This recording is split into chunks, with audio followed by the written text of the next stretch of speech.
What up, though? This your boy Cousin P, and you're tuned in to The spot where the ears meet the street. You here with the players, the best.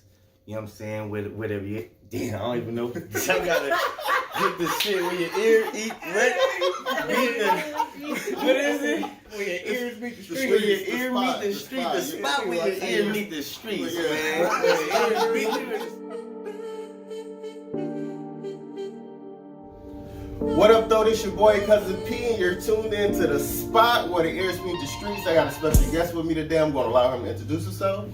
Hello, my name is XCVI. You know, it's 1996 and Roman numerals in 96, and I'm born and raised Sacramento. Artist, you know what I mean? 5 hours past noon, you catch me sipping on the 40, liquor in my system, smoking with my brodies. Got your concerns for niggas who think they know me. I'm not your roadie, and surely you knew that I'm smooth like Kingo hats and Adidas suits. Now just picture me in the back of the leg. My pops a driver seat, rolling fat blunts in the sack. A contact how to help me interact with him. Dope. Are you working on any new music for 2020? Actually, I am right now. I am in the works of an album with a producer from New York, Manchester, actually, and it goes by Bushy Vibes. So we got a little thing cooking up, and then for the most part, I'm in a rap group called 9-5, and we're working on an album right now too. And then we got a whole little collective going on, but that's later for 2020. Okay, dope.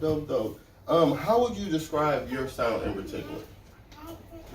I would say my sound, it's kind of it's like a little bit of old school mixed with new school, because like my lyricism, I kind of like talk about like what's going on around me. I'm not necessarily a rapper that's like flashy, and like I talk about real things and what I've been through and like how I see things through my eyes. And then like I can kind of do it on a new school type beat, or like any type beat, honestly. So that's where I kind of like a little bit of old school and new school. Okay, no, that's definitely dope. What are you hoping your fans or new people get from your music when they listen to it? The messages.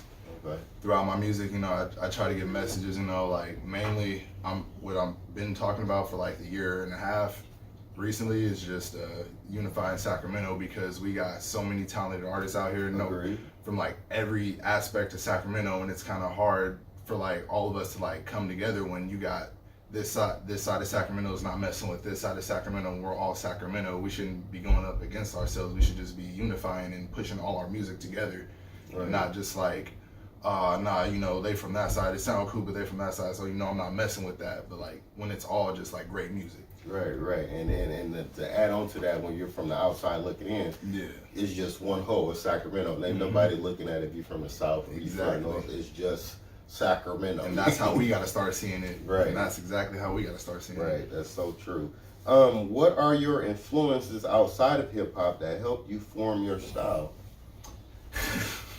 So this is gonna sound a little weird, but like a lot, like when I was younger, I'd hear a lot of classic rock, and like I'd rap over that stuff, like because I was into poetry and stuff, but then like just the tempos of the beats and stuff, like they're kind of like fast paced, and I like at a young age I kind of seen I could rap at a fast pace. The older I got, I kind of started slowing it down, but like for the most part, yeah, just classic rock and like a little bit of Motown and stuff, you know, old school stuff. You say Motown, that's my home, that's where I'm from, Detroit, Michigan. Oh, yep. How do you see yourself as an artist?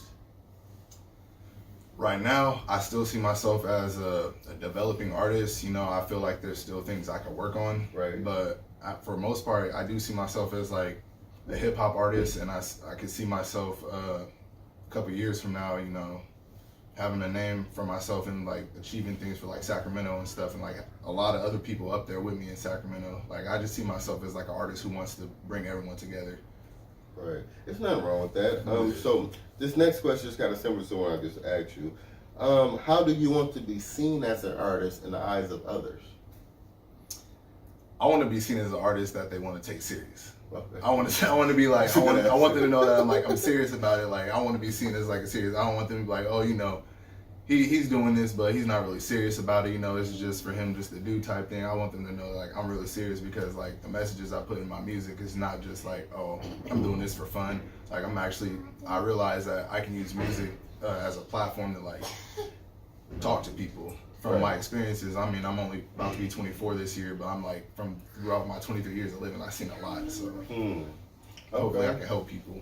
Right. No, that's dope. Okay. What do you do outside of music that contributes to your creativity when it comes to making music?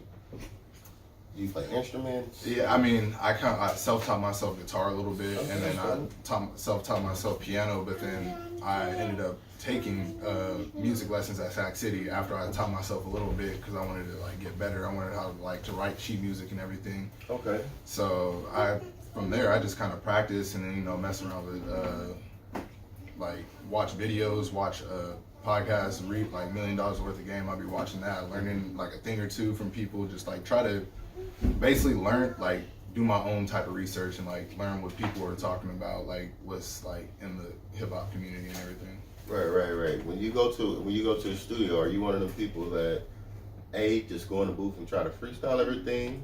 Do you write there while you're there, or do you come prepared if you know the song already ready to go? It's either I already got it ready to go, or I'm about to work on something there, like they just cooked up a beat and I'm just like, all right, cool, because I usually do got verses on hand because like there's a lot of stuff, like a lot of projects that I've worked on and I just scrapped and then I just like never released, but I still got those verses. It's either I'm already prepared or already wrote something, like they sent me the beat and I'm just coming to record it and just getting it knocked out, and we can work on something right then and there. Dope. How long does it take you to write? If you used to do it on the spot, how long would it take you to write a 16?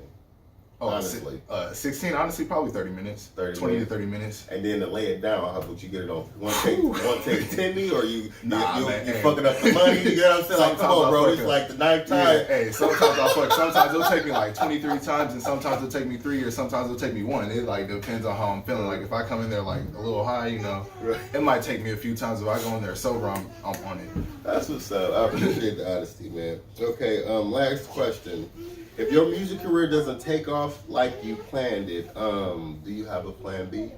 Yeah, I'm thinking about going back to school, starting to work again because I was a landscaper, and then that kind of it didn't fall off necessarily, but I just decided for the time, like I kind of want to just focus on my music a little bit better because I noticed at a point to where I was working and focusing on my music, work was kind of taking over, and I really didn't have that drive, and like I was just paying for promotion and stuff, but I wasn't thinking about it. I didn't have time to really think about it because I'm at work and like doing what I do, but like now I'm like level-headed with it, so I feel like I kind of, even if it doesn't work out, because at the end of the day I'm making music just to get a message across. I'm not really planning to blow up on it, but hopefully it does happen and like people around hear the message and stuff, right, and other people can relate. But if they don't like what you do, yeah.